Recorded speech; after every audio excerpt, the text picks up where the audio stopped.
People who live and work in the London Borough of Camden have been sharing their family stories of the First World War. Brian O'Connell reveals his mother-in-law's discovery of a mysterious photograph of a young man and its sad story of young love. So my mother-in-law was going through personal possessions with her mother and came across a photograph of a young man that she did not know. And on questioning her mother, she found out this was indeed her mother's first husband, who had died in the First World War. And this came as quite a shock to my mother-in-law, because she didn't know her mother had been married twice. She managed to get a photograph of him, and she managed to find out he was around 19 when he died. But like a lot of young men who didn't come back to their wives, that generation of women just got on with it and remarried, and that chapter of their life was then therefore closed, which was sad, but was a reality, I think. Jean Spriggs remembers her beloved father, injured in the First World War. My dad was injured in the First World War. Well, the only thing is, as I say, he was in the trenches, and everyone else got killed, barring him. But it caused him to be blind and deaf. Well, he used to keep himself to himself, and he used to be walking round and round the table. Because I can remember my mum saying, "For goodness sake, Jack, will you be still?" She said, "You're driving us mad, going round and round the table." An unusual family heirloom sheds light on the experiences of Peter Wyatt's grandfather during the war. I brought a medal in today to show you, and it was awarded to my grandfather, Otto Wertheimer, who fought in the First World War. I believe he was an officer, and the only interesting thing that happened to him, apparently, in the First World War was that he fell in the latrine, and that's the only thing that my mum can tell me, really. The medal is actually an Iron Cross. Surprisingly, an Iron Cross is a German medal. Well, he was Jewish, but like a lot of German Jewish people, he fought in the First World War. And then by the time 1938 came along, he had to flee Germany because of what Hitler was doing to the Jewish people then. And he had to leave Germany in 1938 at Kristallnacht. My dad was English, so his father, I believe, fought in the First World War. It's not beyond the realms of possibility that the two grandfathers fought each other on different sides in the war, which is quite a fascinating story, really.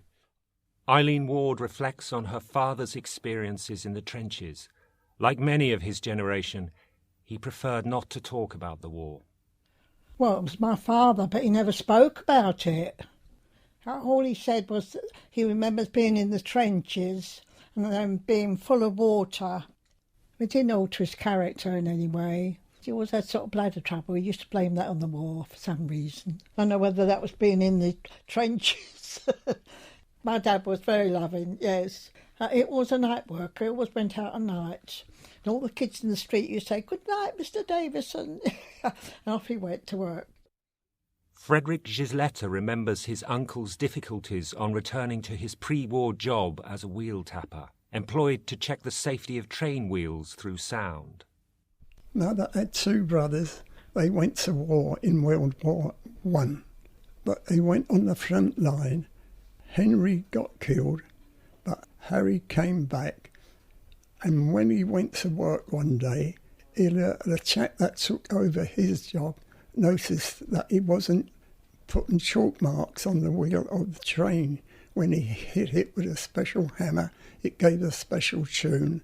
If he knew straight away there was a crack, but he never put the chalk marks on, so the chap reported it. So Harry rather lost his job, and he went on the drink after that, and people used to give him money so he could have his drink. And when he came out the pub at night, when they closed, instead of walking, he was running drunk. He just ran back all the way home from the shock that he had seen on the front line.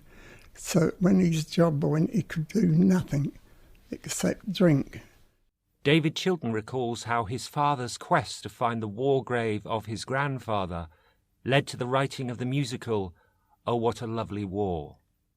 I was about 6 years old, and we were driving on a family holiday to Italy, as we'd done a couple of times before.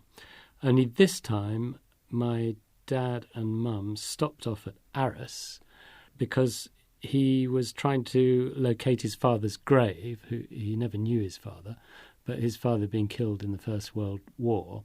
And his mother had asked him whether he could maybe go and find the grave and take a photograph for her. But when we got to the cemetery, we went round all the graves, but we couldn't find this grave, although we knew he was buried there.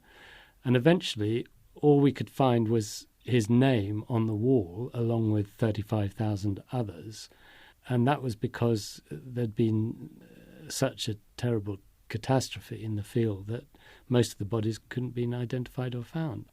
For my father, the effect of not being able to find the grave of his father kind of produced in him a very quiet rage about the whole business of war, and he actually became a pacifist for some time, although he did actually fight in the Second World War as well. But he became a sort of champion of ordinary people who were caught up in the war, and quite critical of both people at home who sent young boys to the conflict and the leaders who got into the mess in the first place. And that was what set my father thinking what happened in this conflict. And he went away and for quite a few years did a lot of research. Eventually he wrote a programme, The Long, Long Trail, that became Oh, What a Lovely War in the Theatre.